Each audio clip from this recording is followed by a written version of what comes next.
Good evening, everyone, and welcome to today's webinar on what's new in flu, current challenges and management option. For this webinar today, we have with us our guest speaker, and I would like to take a moment to introduce him.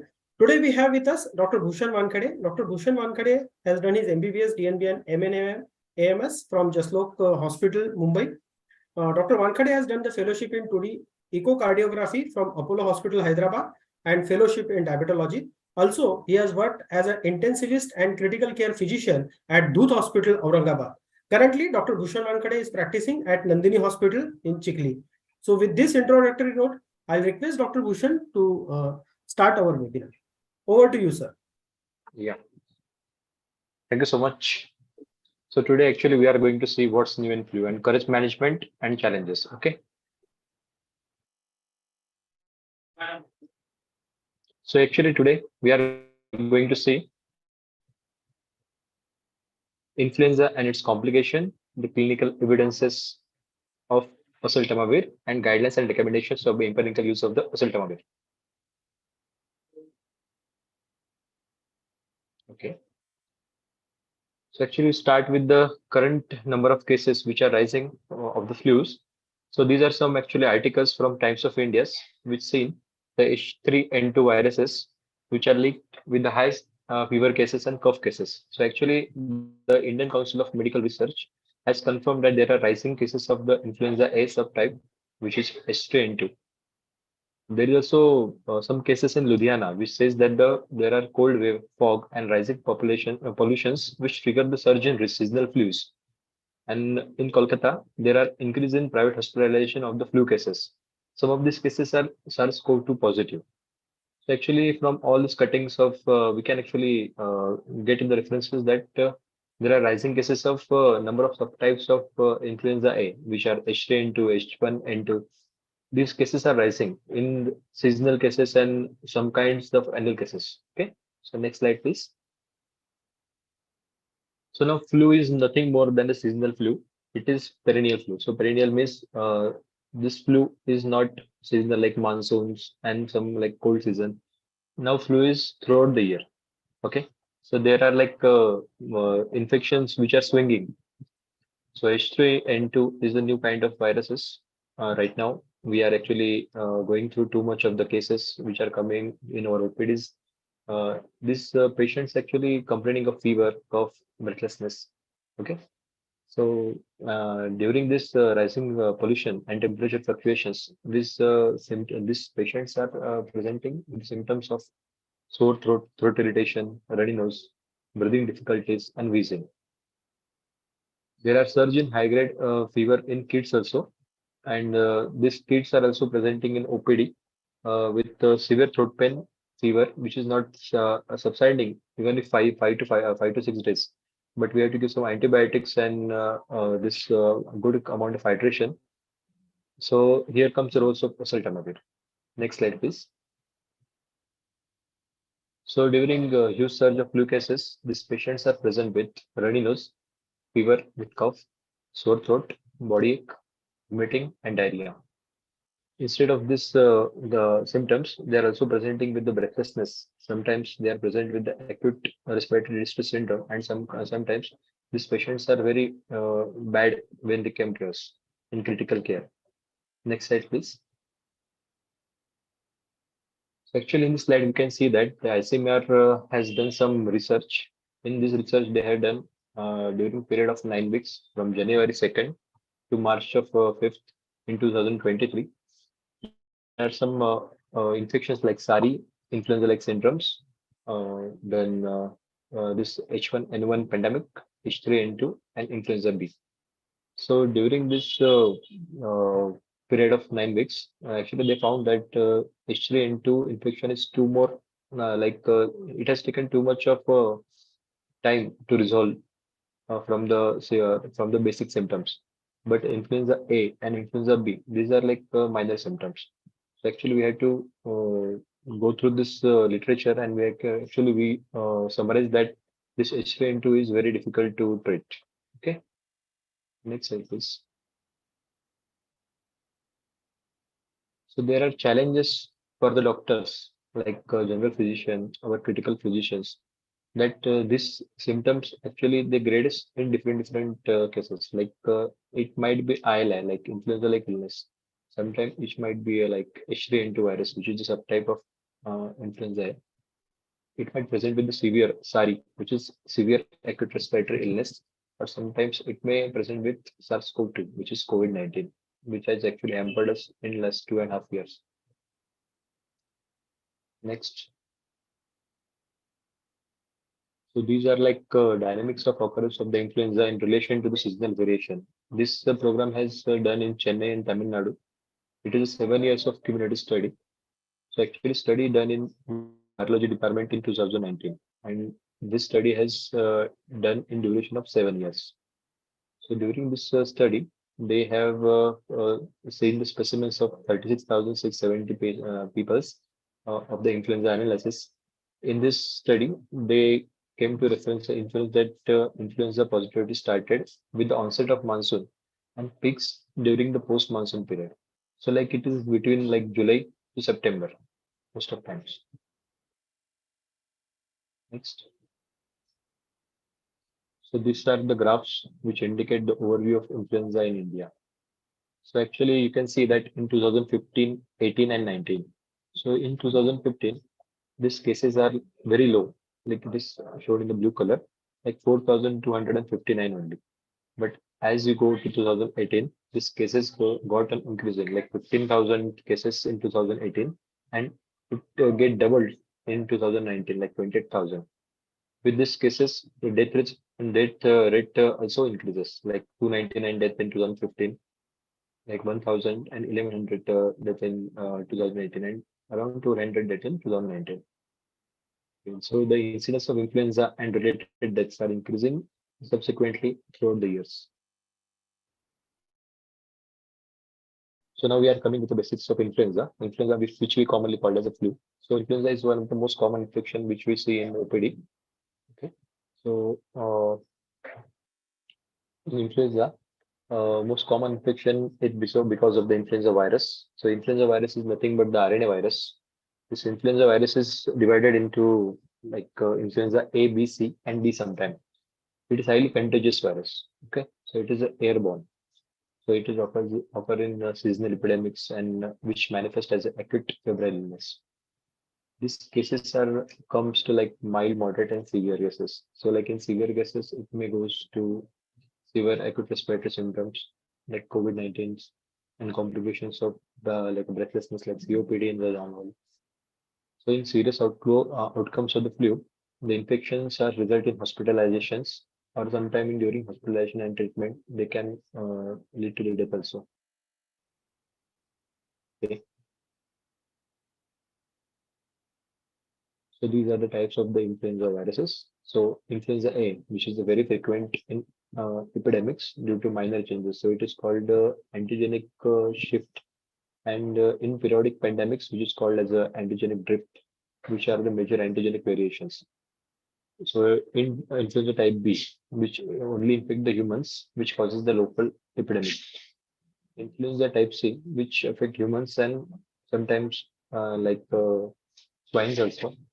The influenza type C is very mild in humans. It rarely causes some epidemics. So currently H1N1 and H3N2 are the very subtypes of influenza A. So we'll just see this variations. Okay. So right now we are seeing the transmission of flu viruses. Okay. So people with the flu can spread onto other person with the distance of 6 feet. So it might be spread with the help of droplet infection. So this droplet infection are occurred during coughing, sneezing, or talking also. What happens actually, these aerosols, they actually stick to the surfaces. And if the person came in contact with this surface, it might lead to the hand-foot infection also. And it spreads to another persons during infection or incubation period. Okay. So these droplets can land into the mouth and noses of the people nearby, and it get inhaled into the lungs. So people should make a safe distance from the affected person. Stay home if you are infected. It is important to wash your hands and with the soap and water, which are very important for the viral infections because they have the glycoprotein coating, which get dissolved with the soap and water. So most of the healthy adults may able to infect other people's in the beginning of the first day because that is a very infectious period and it can infect other person during the duration of 1 to 7 days. Okay, but in children actually they have like a good reservoir of viruses in their throats, laryngeal spaces, so they can actually infect more than adult, like for more than 7 days. Next slide, please. So right now we are seeing symptomatic differences between the influenza-like syndromes, H3N2, which is subtype of type A influenza, SARI, which is a severe acute respiratory infection, and COVID-19.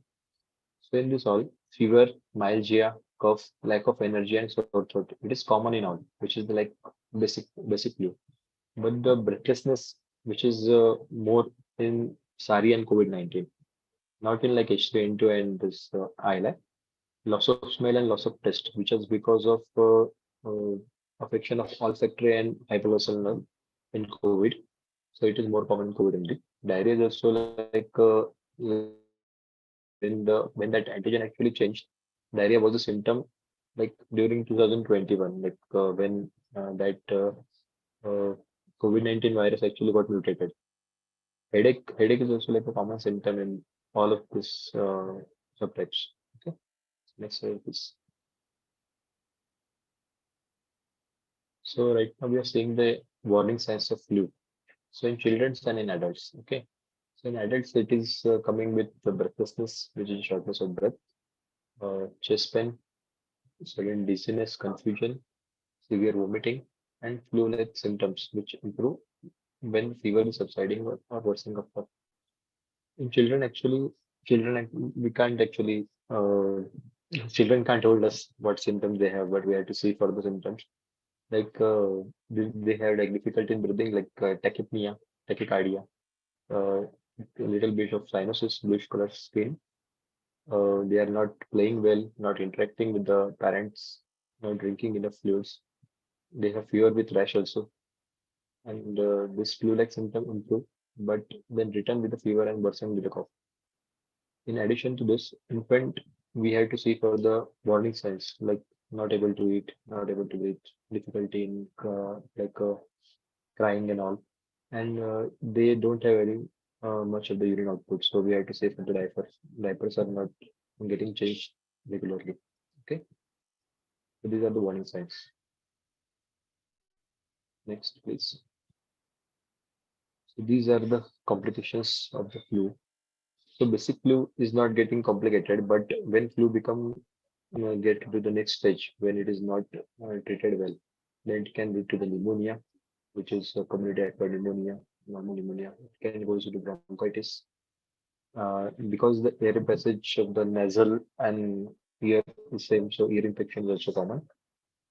So it can lead to the worsening of the COPD cases like asthma bronchitis. And next, it can go to acute respiratory distress syndrome. If not treated well or not taken treatment, then it may lead to death.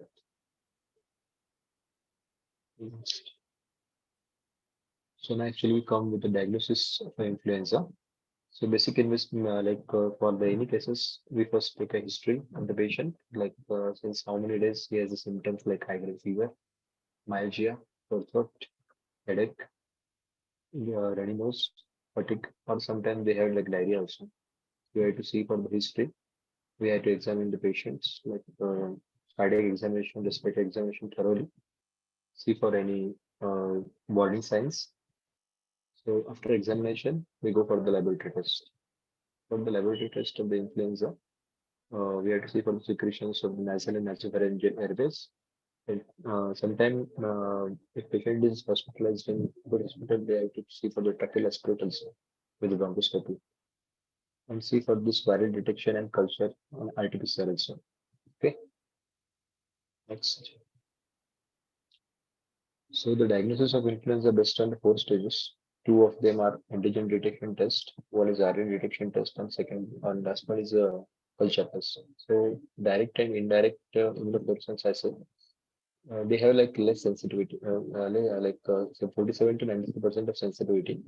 But the distribution of subtypes of the influenza, it is not possible with them. It is only a rapid test. Okay. The rapid influenza diagnostic test, which is also an antigen test, which has the sensitivity of 10 to 70%, but it cannot differentiate the subtypes.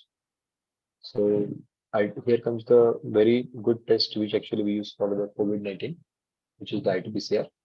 It detects the RNA viruses. It has the sensitivity of around 100%, and it can distinguish between the H1N1 influenza from other influenza viruses. Last one is the viral culture.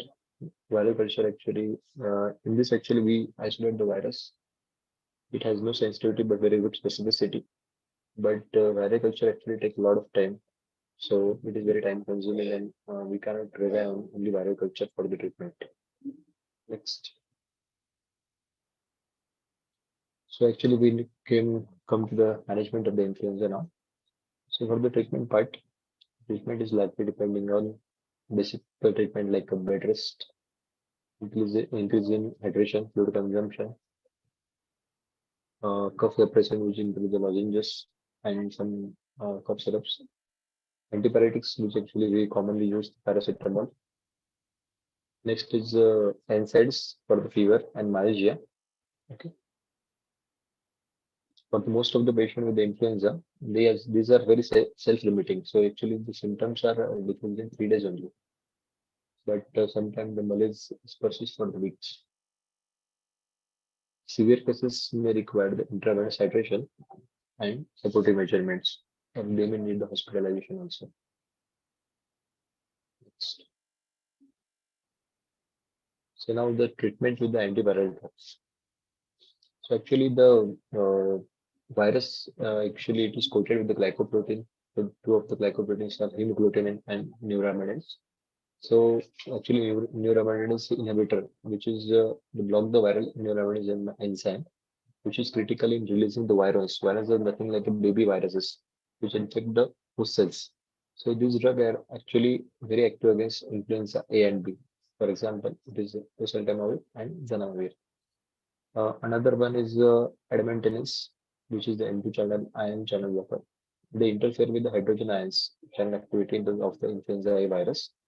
So they block the entry of the host cells. So these are active against the influenza virus only. For example, amantadine and dimantadine. Yes, please. So here actually come the wonder drug oseltamivir. So oseltamivir is a potent selective inhibitor of the neuraminidase activity. It is the coating of the influenza A and B viruses. They actually detach the viruses from entering into the host cell. So it is a product which is converted into active metabolite of oseltamivir carboxylate in the liver. So it inhibits the influenza virus replication and its pathogenicity into the host cell. So it will decrease the virus emission from the host cell. So it prevents the further spread of infection. So it is very effective against all strains of influenza like influenza A, B, which include the H3N2, H5N1, H1N1, and H9N2 strains, which are different strains of influenza viruses. So this is the diagram actually. Here actually in diagram we can see neuraminidase activity, and in diagram B we can see the oseltamivir activity. So first actually we can see the host cell. Virons are attaching to the host cell with the receptor containing sialic acid and neuraminidase cleavage receptor. These virons, when enter, they replicate into the virons. These virons also entering into the host cell with the help of neuraminidase activity. So in second diagram B, we can see that neuraminidase inhibitor, which is oseltamivir, it attaches the neuraminidase receptor and decreases the viron activity, which decreases the pathogenicity, and this can bind this the sialic receptor and um, decreases the virulency of the virus. Next, please. So oseltamivir, it is the first oral neuraminidase inhibitor, which is approved more than 100 countries by FDA, CDC, and American Academy of Pediatrics. So it is a very safe drug which you can use frequently, absolutely without any side effects and all. So Oseltamivir is a wonder drug. Next, please. So doses and recommendation. Okay. So doses, so like Oseltamivir come in the 30 mg capsule. So if weight is less than 15 kg, the treatment dosage is 5 days, 30 mg twice a daily. And for the chemoprophylaxis, it is for the 10 days, 30 mg once a daily.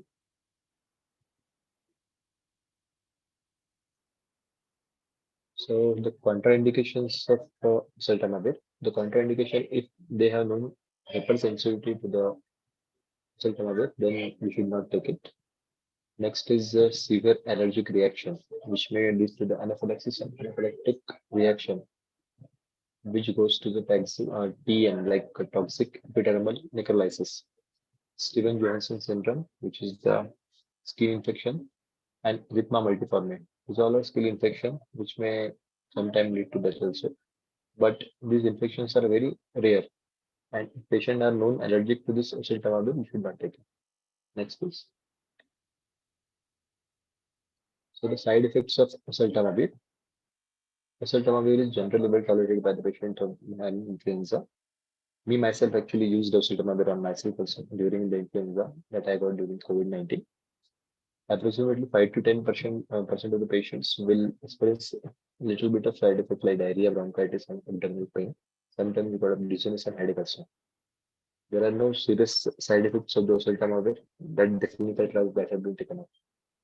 Yes. So benefits of empiric and early use of oseltamivir. So here is one case. A 50-year-old man, a farmer by occupation in India. In the case of the Srinagar, he has been referred to tertiary care center. Actually, patient complaining of the flu-like syndrome like low-grade fever, sore throat, diarrhea for 7 days.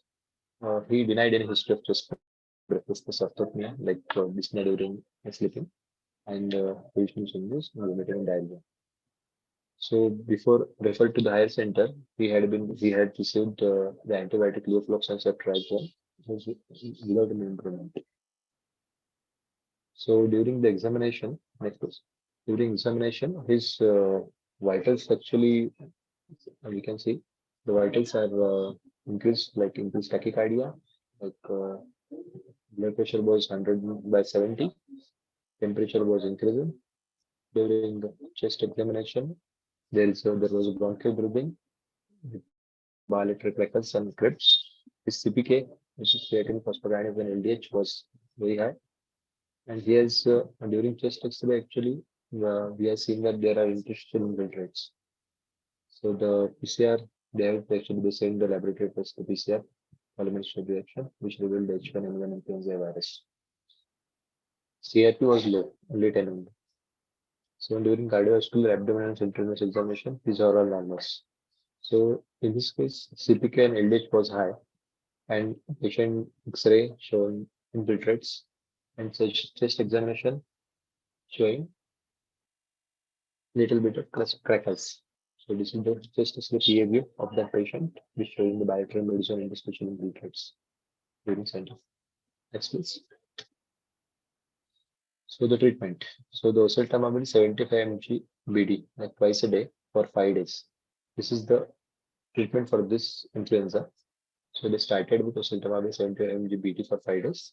So with this, they started with anti-inflammatory and analgesic as a paracetamol, with a lot of hydration, hand washing, and patient showed the marked improvement of his symptoms. The progressive decrease in CPK and LDH. Infiltrates are decreasing. You can see in the right side of the X-ray that these infiltrates are gone. And with this, this is actually after receiving this oseltamivir. So the oseltamivir treatment of the influenza decreases the antibiotic use and hospitalization. So one prospective study was done. During this study, they have seen the patients around 3,500 patients with age group of 13 to 97 with influenza-like syndrome. they have done given some placebo, and in some time they are given oseltamivir also. So during this double-blinded trials, double-blinded means both examiner and patient don't know what they are taking. So I found that the oseltamivir treatment use they decreased the antibiotic use by 26%, hospitalization by 50%, and antibiotic therapy by 50%. So oseltamivir decreases all of this. So reducing the occurrence and severity of the pneumonia due to H1N1 by early use of oseltamivir administration. So it is also like they had in study, retrospective study of 450 patients. So they are divided into the four groups, which is like less than oseltamivir administration less than 2 days, 3 to 7 days, up to 10, up to 14 days, and more than 14 days. So next slide, please. So it is the graph. In this graph, actually, we seen that early initiation of oseltamivir administration after the symptom onset actually significantly reduced the severity of pneumonia and hospitalization during the pandemic of H1N1 during 2009. So even when the 48 hours of administration, after the 48 hours of administration, oseltamivir shows the decreasing the potential for reducing the pneumonia. So early the use the oseltamivir within 48 days, 48 hours, sorry, 48 hours. Then there is a decrease in hospitalization and severity of the pneumonia. Next, please. So patient with the shorter time of oseltamivir administration were discharged early from the hospital. So less hospitalization stay.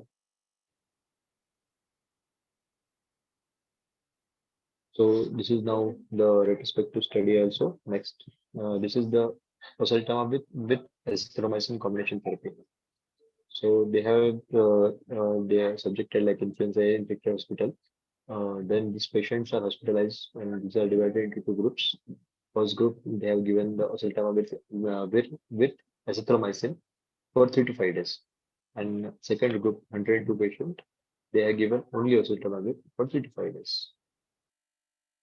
So you can see with the graph that there is the group with oseltamivir with azithromycin combined treatment have significant reduction of the secondary vector infection and require less respiratory support. So the combination therapy is much more uh, helpful for the patient than oseltamivir single therapy alone. Next, please. So oseltamivir and azithromycin combination treatment has offered the significant reduction in hospital stay and influenza severity score. So better to go with the combination therapy than the usual therapy alone. So recommendation now.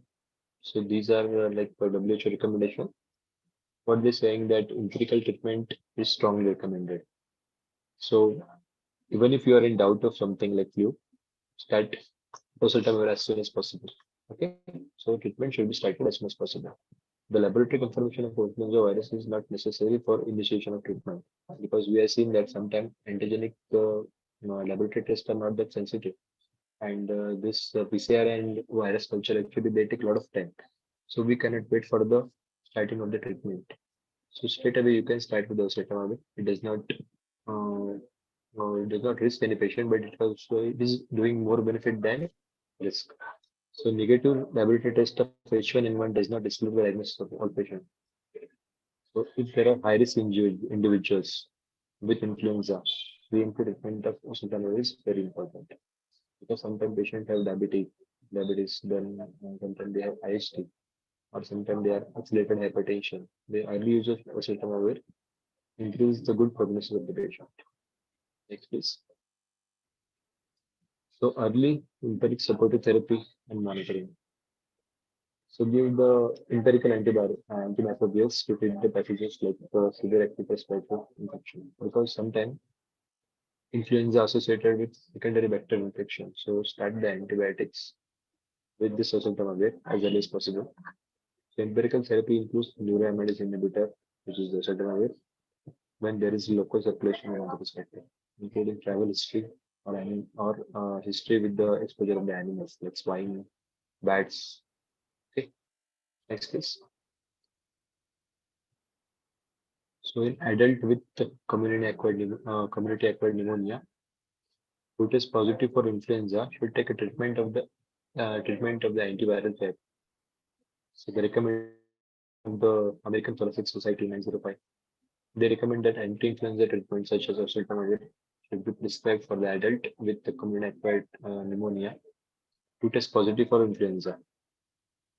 It should be independent of the duration of illness before the diagnosis. So they actually saying that even if duration more than 4 to 5 days, you should start with the oseltamivir. There are several observational studies suggest that treatment with oseltamivir is associated with the reduced risk of death in the patient with community-acquired pneumonia who test positive for influenza viruses. So treatment within 2 days of symptom of onset, like early treatment or hospitalization, may give the best outcomes. Although there might be benefits up to 4 to 5 days after symptoms begin. So even if you start late, it doesn't matter. You should start the treatment as soon as possible. Next, please. So in summary, the proper diagnosis and early treatment can prevent the flu complication like SARI, ARDS, breathlessness, COPD, and like deaths. So empirical use of oseltamivir reduces the lower respiratory tract infections, complications, hospitalization, and antibiotic use. The WHO, American Thoracic Society, then MOHFW, has recommended the empiric use of oseltamivir. So start as soon as possible the oseltamivir therapy for everyone. Thank you so much.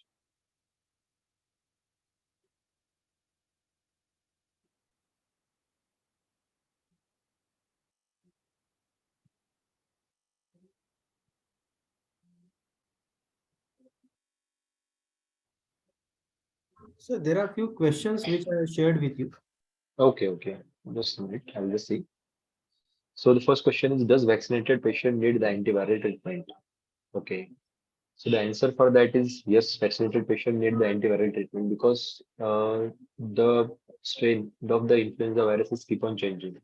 First, actually, we are seeing the SARS-CoV, then it is got mutated. Right now, we are seeing lots of cases of H3N2, H1N1. So actually, the antiviral treatment, it is not the treatment for, but it is a supportive treatment for the vaccinated patient. So the best treatment is start oseltamivir as soon as possible, like within 48 days, 48 hours. And along with that, start the antibiotics. Like we are seeing the oseltamivir and azithromycin combination, it reduces the hospitalization and antibiotic burden on these patients. So vaccinated patient will need the antibiotic treatment. Next is risk of co-infection in COVID-19. So risk of co-infection in COVID-19, this risk like associated with drugs or associated with comorbid patient. So in comorbid patient, this co-infection of the COVID-19 is very important because I told you that these diabetic patients and ISD and hypertensive patients, these are higher on the higher risk of co-infection of COVID-19. That we have seen the COVID-19, there are a lot of cases of the stroke, then uh, acute coronary syndromes. If this COVID-19 patient get infected again with the flu, like different kind of flu, H3N2, then you have to start with the antiviral treatment.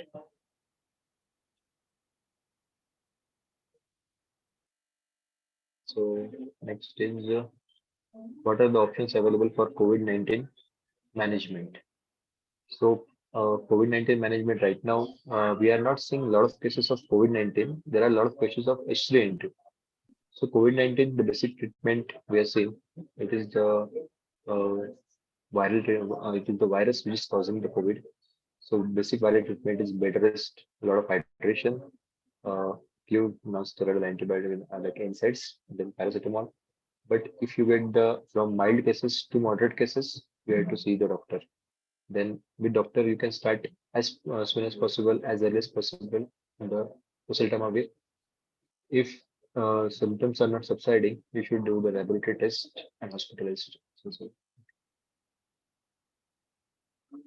So current strain of a COVID-19 virus. So actually in news and papers, we are seeing the H3N2 virus. So actually, what happens? This is the subtype of influenza virus. Subtypes of influenza B and C viruses are not that much of you know, with a great virulency, but influenza virus keeps on mutating. So there are like different kind of transfer that we are seeing, that like H1N1, H3N2, H9, H9, H5. These strains are get on mutating.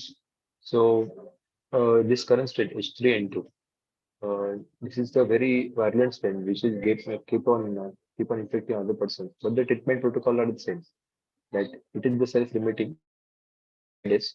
But if these symptoms are getting from mild to moderate, you have to see your doctors. So next is, does the increasing cases of COVID-19 in serious cause like past?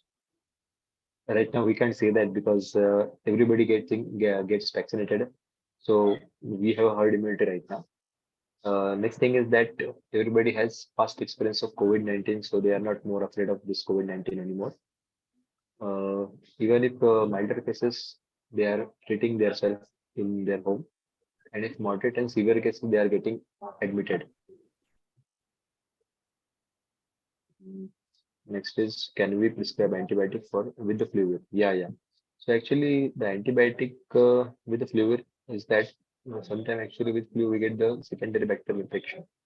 So for that we have to prescribe our antibiotic. Is how long can we with the flu? So basic treatment for the adult is like 75 mg BD for 5 days. And if you are giving the chemoprophylaxis, it should be given for the 10 days, 75 mg OD. For this children's, actually the doses are different. For children's, it is for 5 days, 30 mg twice a day. And if children is less than 15 kg, then it is like divided doses. So it should be 16 mg, 60 mg per day, but divided twice a day. So it is also come with the suspension, which is 2.5 ml. So we can give 2.5 ml each dose. Also in infant and 2 weeks, less than 1 years of age of any weight, we can give 3 mg per kg twice daily. Okay. That's it, sir. These are the questions Yeah. which are there in attendees. Sir, Okay. on behalf of the Hetero Healthcare, I would like to thank you for taking your valuable time and guiding on this current issue which is there, that is the flu management, considering the current challenges in place like H3N2. Sincerely thank you for sharing this presentation with all the delegates who are attending this webinar till the end. And we once again look forward for your valuable, the cooperation in future also. Yeah. Thank you, Thank you so and much. thank you all the delegates who attended this program. Thank you so much. Thank you so much. Thank you. Yeah. Thank you.